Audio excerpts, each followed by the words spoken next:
In the summer of 1978, a woman stepped off a transatlantic flight onto American soil. Her name, according to the passport in her hand, was Elena Vavilova. The document said she was Canadian, born in Montreal. Her English carried the faint rhythm of French Canada. Everything appeared ordinary. None of it was real. Behind the passport, behind the accent, behind the carefully practiced smile, stood a deep-cover operative trained by Soviet intelligence. She was not a diplomat, not a journalist, not a student. She was something far more dangerous to detect. She was designed to disappear into everyday life. Her training had begun years earlier in Moscow, at one of the most secretive institutions of the Soviet Union. There, future illegals were taught a single philosophy: the perfect spy does not act, she lives. Elena memorized American cities she had never seen. She absorbed television shows, advertisements, radio chatter, and casual slang. She learned how Americans argued, flirted, complained, and made small talk. Even the way a fork was held at dinner mattered. Any deviation could expose her. But cultural mimicry was only the surface. Beneath it lay the mechanics of espionage: dead drops hidden in plain sight, messages reduced to microfilm, routes designed to confirm whether someone was following her, and above all, the discipline to lie, not once, but continuously, without hesitation. When Elena settled in Boston, she did nothing remarkable, and that was the point. She found a normal job, paid taxes, took night classes, made friends, went to birthday parties, complained about work, dated unsuccessfully, joined a gym, volunteered. For years, she gathered nothing. She was building something more valuable than information. She was building credibility. Then, in 1981, at an unremarkable dinner party, she met David Mitchell. He was not a target. He had not been assigned to her. That randomness made him invaluable. David was an engineer working for a defense contractor, but more importantly, he was kind, thoughtful, unassuming. He spoke about work with restraint, about family with warmth.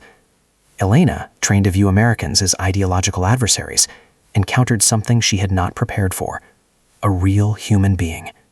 Their relationship grew naturally, too naturally. And for the first time since leaving Moscow, Elena faced something dangerous: not exposure, but attachment. When David proposed, she accepted. The report she sent to her handler that night was efficient and emotionless, but the decision itself was anything but. Marriage meant integration, family, permanence. Meeting David's mother became her first true test. Margaret was not hostile or suspicious. She was welcoming, protective. She saw in Elena not a threat, but a future, grandchildren, stability, continuity. That warmth made the lie heavier. David's sisters probed deeper, questions about childhood, education, family history. Elena's answers flowed smoothly, each detail anchored to years of preparation. When they checked, everything aligned. The lie was flawless. Their wedding took place in a small Massachusetts church. Elena wore white. She spoke vows that meant something, even if they were built on deception. Her family, she explained, could not attend. Health issues, distance. No one questioned it. Soon, the marriage became routine. A house, careers, shared dinners, weekend errands.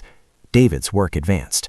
Elena never asked questions, yet she learned everything she needed simply by listening.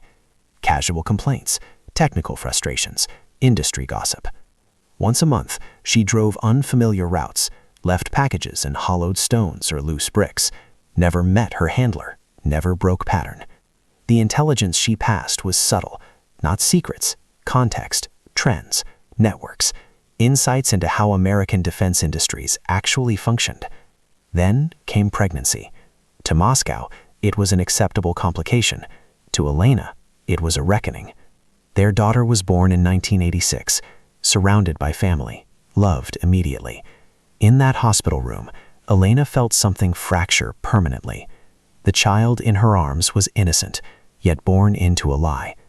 Motherhood reshaped her priorities, but not her fear. Leaving was impossible. She knew what happened to those who disappeared. Years passed. The Cold War ended. The Soviet Union collapsed. Messages from Moscow grew sporadic, then silent. Elena stopped reporting. She didn't defect. She didn't confess. She simply became normal. A parent, a neighbor, a volunteer, an American, in all but truth. For more than a decade, the secret slept. Until 2006, a message arrived through a channel she thought extinct. Russian intelligence wanted her active again. Old assets were valuable. Decades-deep covers were irreplaceable. She complied, but cautiously. Her reports contained nothing harmful, nothing David hadn't already shared publicly. Enough to appear useful, nothing more. It wasn't enough. American counterintelligence noticed patterns, travel anomalies, financial traces, communication rhythms. She was under surveillance long before she knew it. By the time the arrests came in 2010, her life was deeply ordinary. She was a grandmother, a caregiver, a woman hosting holidays and attending school events. When the FBI knocked, David believed it was a mistake. The evidence said otherwise. Passports, training photos, decoded messages. A life unfolded on paper that he had never known. Even her name was false. The trial was swift, the outcome inevitable. Deportation through a prisoner exchange. Before leaving, she met David, then her daughter. There were no defenses left, only apologies. She returned to Moscow a stranger in her own country. Provided housing, a pension, a new identity. None of it mattered. Her marriage was erased. Her daughter distanced herself. Her grandson grew up without her. Now, in old age, Elena lives with memories that no longer belong anywhere. A life built perfectly and destroyed completely. Her story is not just about espionage. It is about identity, about loyalty, about the cost of living two lives. Because when the truth finally surfaces, it always does, the question is never whether the mission succeeded. The question is what remains when everything else is gone.